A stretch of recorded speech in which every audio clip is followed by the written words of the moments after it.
Hello दोस्तों, राम राम, आदाब, सत श्री अकाल। मैं बताने जा रहा हूँ मेरे स्कूल टाइम की एक छोटी सी प्रेम कहानी, जो हालांकि सबके साथ होती है।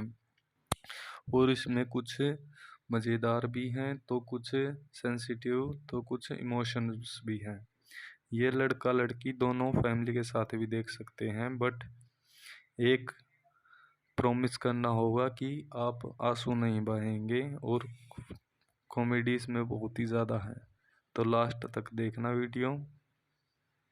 धन्यवाद। मैं बताने जा रहा हूँ मैं स्कूल टाइम की एक छोटी सी प्रेम कहानी। जिस टाइम मैं कुछ 10 या 11 साल के बीच में था और मेरी सेकंड क्लास थी। मैं उस टाइम पढ़ाई में बहुत ही ज़्यादा अच्छा था और वो बहुत ही ज़्यादा प्रभावित लड़की थी और उसने लास्ट एडमिशन लिया था, तो उस सब का ध्यान उसके ओर आकर्षित था क्योंकि वो बहुत ही ज़्यादा अट्रैक्टिव थी। दिखने में भी सुंदर थी और पढ़ाई में भी बहुत ही ज़्यादा अच्छी थी। मैंने उससे सोचा कि मैं उससे बात करूं क्योंकि मुझे वो लड़की बहुत ही ज़्यादा अच्छी लगी। मैंने उससे बोला कि कहाँ से हो आप और क्या करते हैं आपके मम्मी पापा। उसने कुछ जवाब नहीं दिया बट स्माइल करके चली गई थी। फिर मैंने सोचा कि छोड़ भाई, कोई फ़ायदा नहीं है, तो अपना पढ़ाई पे ध्यान दे। मैं थर्ड क्लास में हो चुका था और उसका अट्रैक्शन मेरी ओर और मेरा अट्रैक्शन उसकी ओर बढ़ता ही जा रहा था।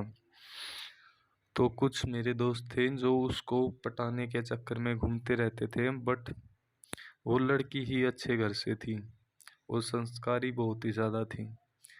तो फिर मैंने उससे बोलना नहीं बल्कि लिख के बताना ठीक समझा। मैंने उसे एक चिट्ठी लिखी और अपनी फ्रेंड के हाथों उससे बोला कि मैं ये चिट्ठी उसको दिया। वो मान गई और फिर उसको चिट्ठी देने चली गई। उसने चिट्ठी लेकर पढ़ के फाड़ दी और फाड़ने के बाद मेरी तरफ देख के थोड़ा गुस्सा हो रही थी। फिर अगले दिन मैं स्कूल में गया। प्रार्थना में मैं देख रहा था कि वो भी मेरी तरफ देखती थी रोज़, बट उस दिन नहीं देखा। फिर लंच टाइम में भी ऐसा ही हुआ और छुट्टी के टाइम उसने हल्की सी स्माइल करके चली गई थी। मैंने सोचा कि गुस्सा तो नहीं है वरना स्माइल क्यों करती। फिर अगले दिन वो प्रेयर में आने से पहले हम एक ही क्लास में थे। उसने कहा, आपका नाम क्या है।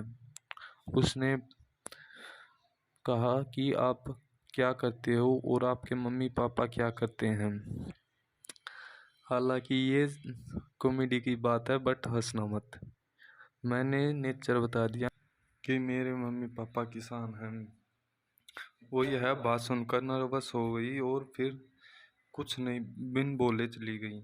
और फिर मैंने उससे पूछा उसको लंच टाइम में कि तुम मेरे साथ खाना खाओगी और ये बताओ तुम कुछ बोल के क्यों नहीं गई। वो ऐसा बोली कि मैं तुझे लाइक तो करती हूँ बट मुझे डर लगता है और ना ही मुझे इन चीज़ों के बारे में पता है और ना ही मैं जानना चाहती। मैंने सोचा कि हाँ जी, ये अच्छी लड़की है और साथ भी निभा सकती है। तो फिर मैंने उससे आई लव यू बोल दिया और मैं बहुत ही ज़्यादा नर्वस था और मेरी धड़कन कुछ 440 की स्पीड में चल रही थी।